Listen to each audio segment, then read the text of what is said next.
Hey everyone, I'm back. I have gotten into a little bit of a crafting bug here. I actually was doing some techniques that I learned in my retreat, or trying to, that didn't go well.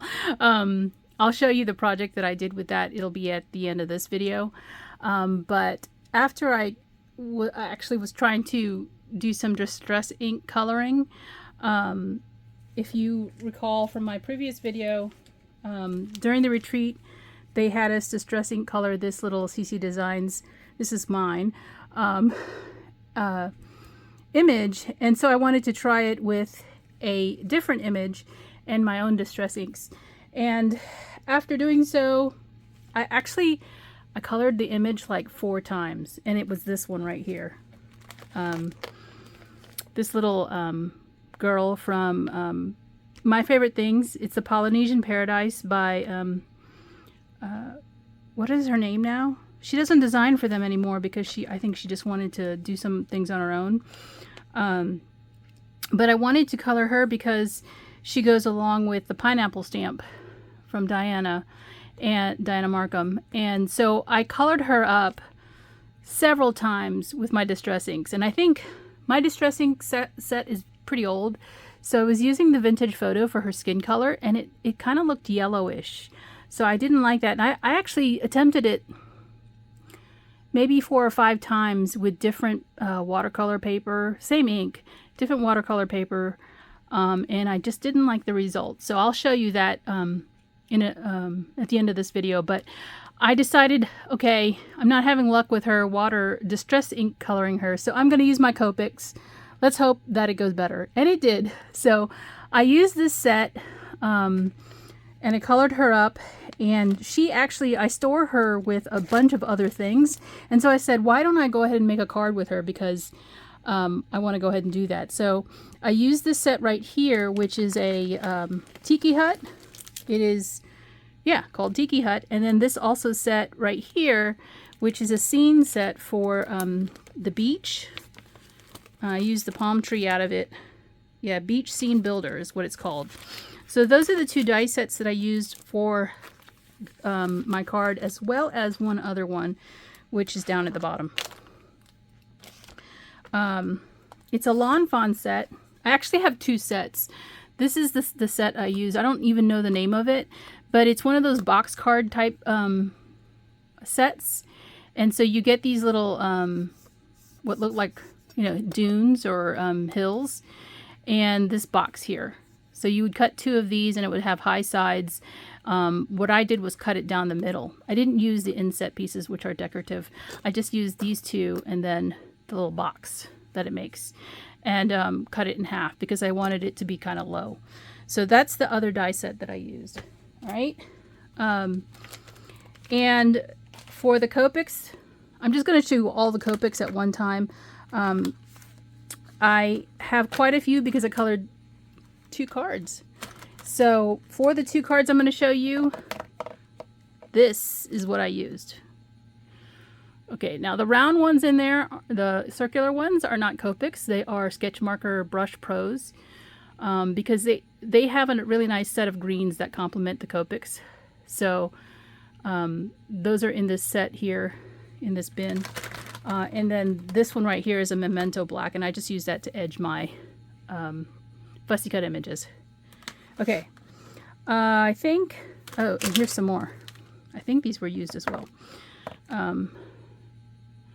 For the girl card, at least.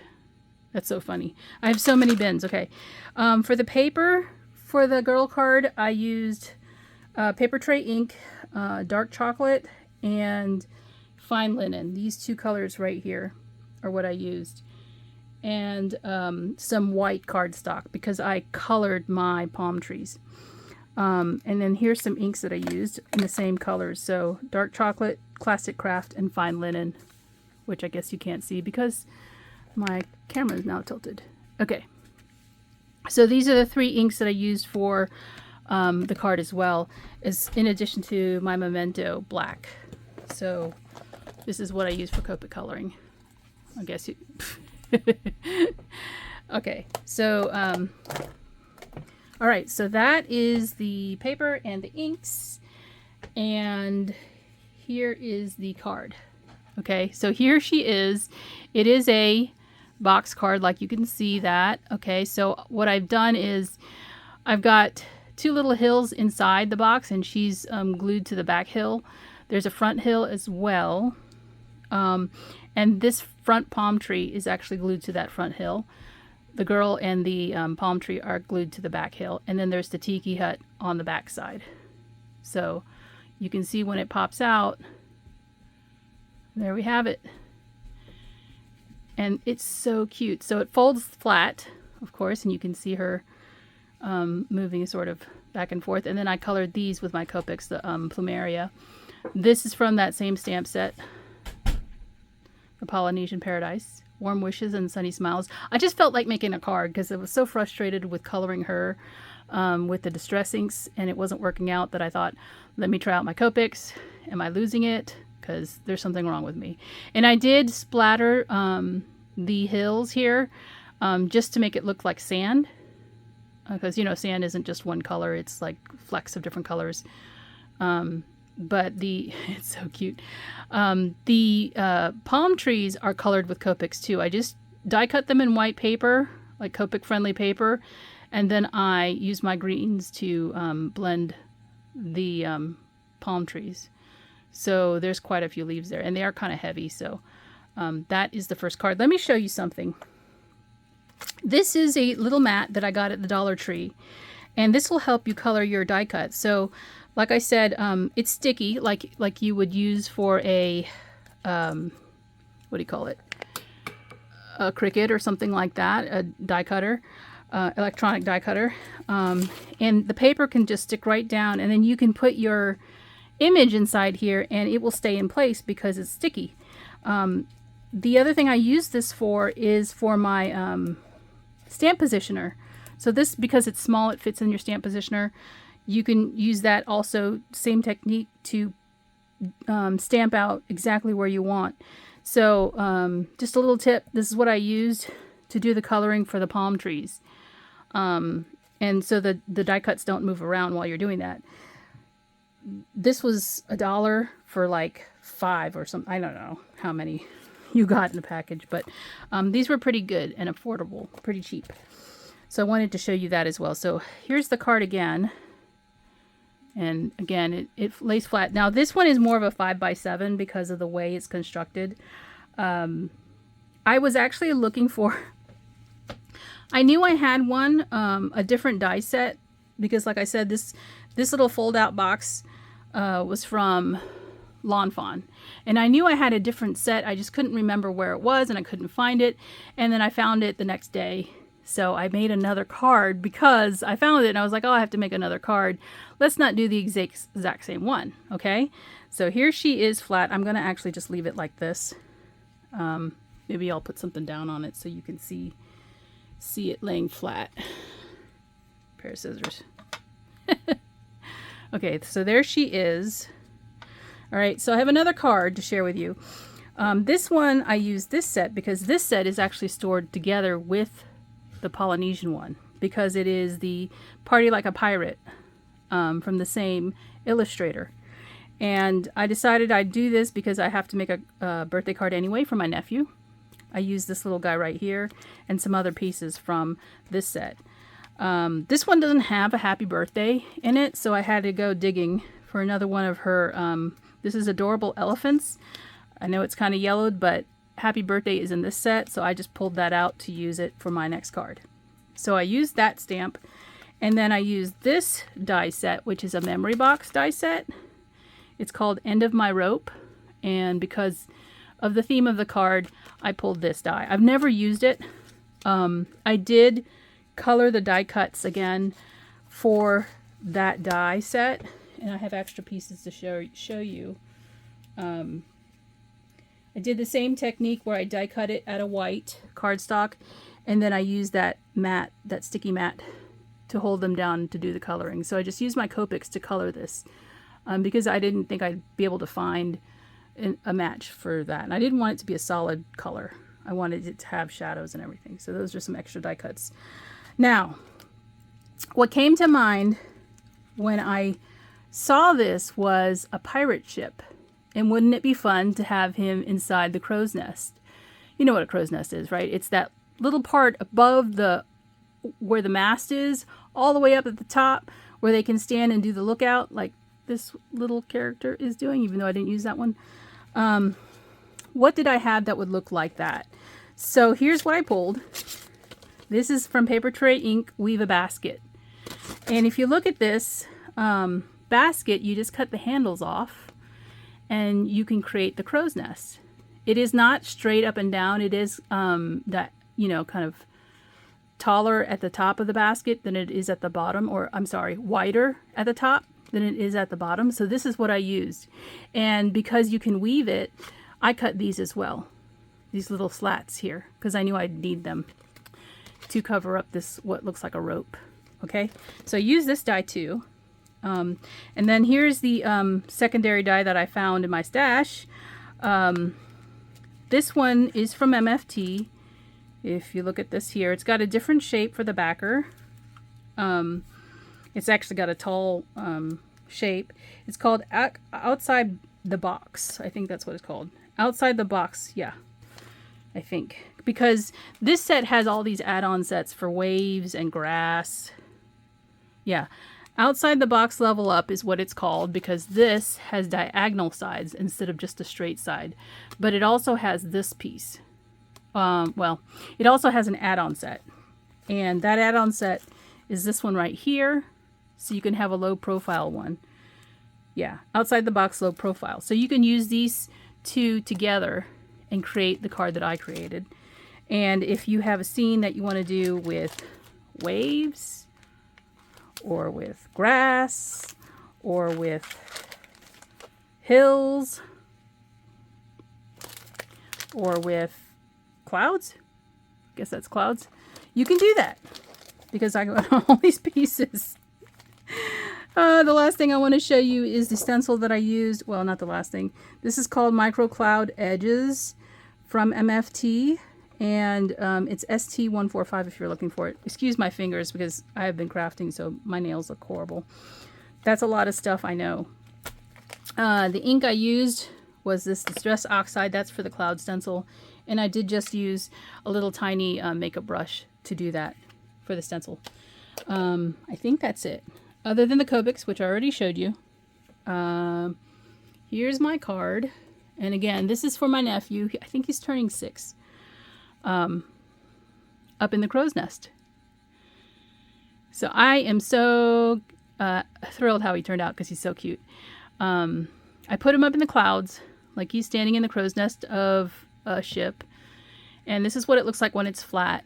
I added some of the birds in there as well in the sky. And you can see the sentiment here. This one comes from the Party Like a Pirate. I think that's what it's called.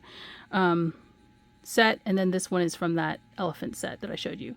So I've colored the parrot, little boy, or pirate, and then the flag here, and also the ropes.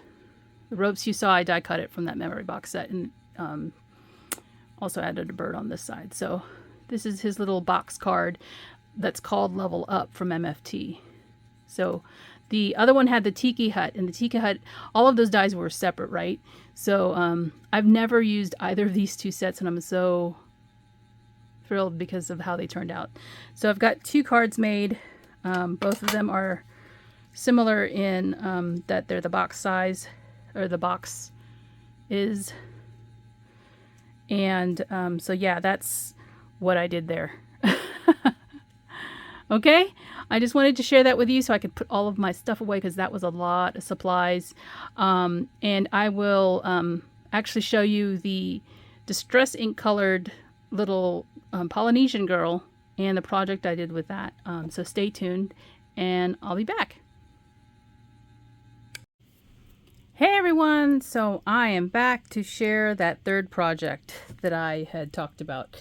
So this is actually a ambassador team project from Dianna Marcum. I had used the Pineapple Loaf stamp set. I colored it up and I wanted to do sort of a layout type of, I don't scrapbook, but this is more of that tea journal that I spoke about and shared with you all in previous videos. The journal is is not completed because it's going to be something that's ongoing. So I thought I'd go ahead and share the little layout that I did and not really the construction of the book. I'll do the book separately in another video. But you can put your questions and I'll try and answer them during that video. So I also used some library tags that I'd gotten from Tuesday morning. I actually deconstructed it. I used more of the pocket portion of it. You can't actually see the pocket.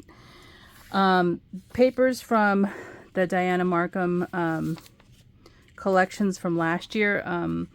The yellow one is from the fruit salad and the green one is from the apple pie recipe stamp add-ons. So you can see here fruit salad and apples. And then I also used from this Echo Park collection Farmhouse Kitchen, this pattern here, and it's a 12 by 12, and also this pattern here. So this one is Picnic Plaid and this one is Field of Flowers. So those two pages from the 12 by 12 and then one of the stickers from this. And I ordered new binder rings, which is what I was waiting for it to come in. I had ordered some 3-inch, or actually there were 3¼ inch rings, and those are too big for now. So I did swap them out for these rings, and they're like a vintage brass color or antique brass. And these are from Graphic 45. They come in a pack of 4. So this is what I used for my book for the binding this time around. And I also use these decorative, what do you call these? Brads, or not brads, but these are from We Are Memory Keepers, and they're double-sided. So they have this other piece on the other side of the, what do they call it? Grommet or whatever, to make it look finished on both sides of the hole. So I use this on my covers.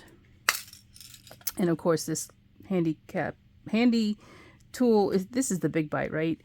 It has the little piece on it to flatten those pieces out. So that tool. And oh, one more stamp. This stamp from Paper Tray Ink, it's called Journal Accessories. I actually used the Notes stamp, that one right there, for my layout. It's a layout because it's actually for this journal. So you guys, I've shown this book before. If you go a couple of videos back, you should be able to find it pretty easily. This is the cover of the journal. It is not a finished journal because I'm going to put some fibers on this, on the rings. But I wanted some smaller rings for now. You can see here's the little double-sided grommets that I put in on the cover just so that it looks nice and decorative. I'm not going to go through the book. What I'm going to do is turn to this tab right here, which is where my layout is, and show you the little girl that I distress ink colored. There she is. Here is the layout. It's basically 2 pages that face each other. As I told you, I have decided I'd use this for a tea journal, as well as some of my recipe stamps are going in it. So there are recipes in here, and it's because I have a book in here, and I will show you that later in a different video. So don't take up too much time. So this is sort of a shorter page. It is 10 inches tall, which is the height of all the other pages in the book, but it is a shorter width. That was on purpose, just to make it a little bit different. It is 4 7/8 wide. So you can see here what I've done is taken that pattern paper and sort of, it was actually a scrap of the paper. I decided I would reinforce the holes by kind of folding that over, and the other side of the buffalo print here isn't what I wanted to show, so I used another piece of the scrap to hide that. So that print, the plaid print, actually looks like this on this side, so I didn't want this to show. I used another piece of the scrap to hide that. So the opposite side of this page is this right here, and I just added this top using the little tab, using this Stampin' Up! Punch. And this is an old one, which goes for a lot for some reason. I don't know why. Here is the Pineapple Loaf stamp from Dianna Marcum. I have paper pieced it and done a little bit of coloring to highlight some of the edges on the stamp, and also added a little plumeria to kind of draw in the color from the opposite page. So this is not part of her stamp. This is paper pieced as well, so I cut this out in a white colored, I stamped this out on white paper, and then I alcohol inked it. I colored it up, and then fussy cut it and put it on top of where it was. So this is pattern paper from the add-on kit, and this is also that paper. So this is the fruit salad, and this is the apple pie collection.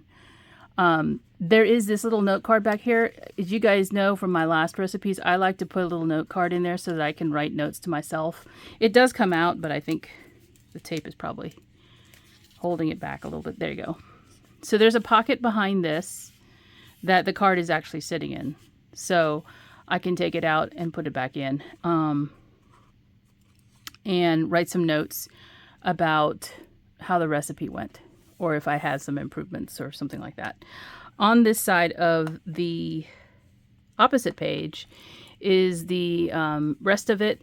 As you guys know, I'm going to use this as a tea journal as well. Here's some more plumerias that I distress ink colored along with this plumeria right here.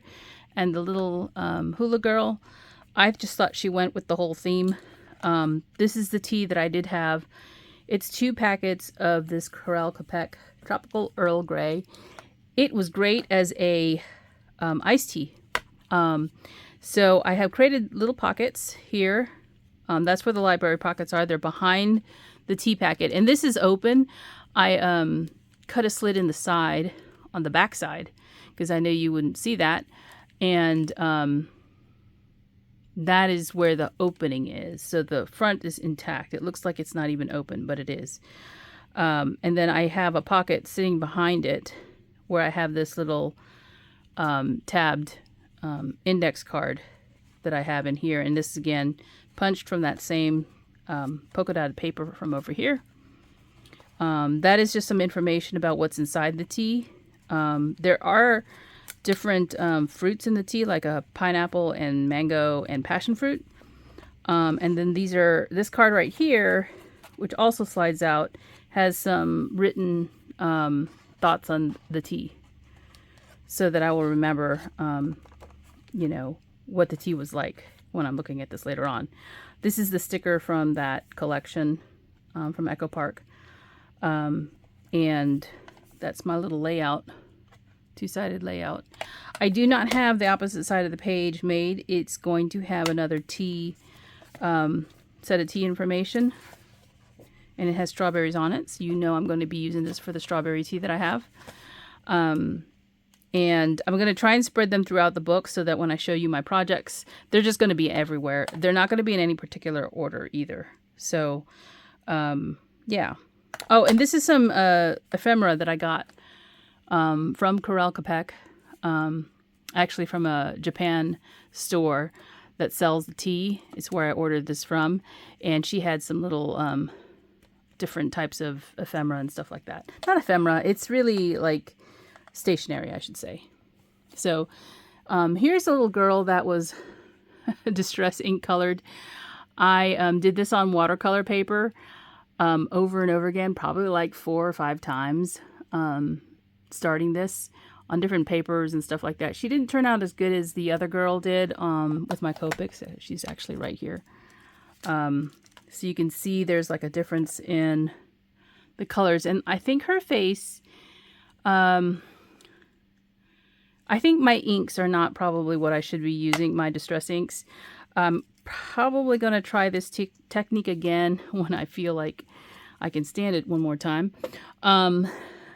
Probably one more time with some, what do you call them? Aqua markers. So I have some markers that are actually formulated for use. They're aqua markers in that you're supposed to use them with water. So I'm going to try it with those and see if I fare any better on that with those markers instead of using my distress ink. And maybe I'll have a better luck with that. More even what do you call it, spread of the ink, because she just looks weird. So I said I would show it to you. I'm showing it to you now. Like I said, I will do a separate video on the book itself. You can kind of see that there are tabs that are hanging out, and that's because I put in some pockets in special places in the book that actually have recipes from a book. So I'll show a tour of this book later on, as I start to finish up some of the actual pages. But you will see this book come back just like my recipe book. I didn't do a finished flip through of my recipe book, simply because you guys, I don't know, if anybody wants to see one, you can put a comment below. But this is my recipe book from the previous year, from my ambassador term. And it is too fat to fit probably more recipes in it, I think. So I started the new book for that reason, since I need to put my recipe stamp somewhere. So that is it for now, and I will talk to you later. Bye.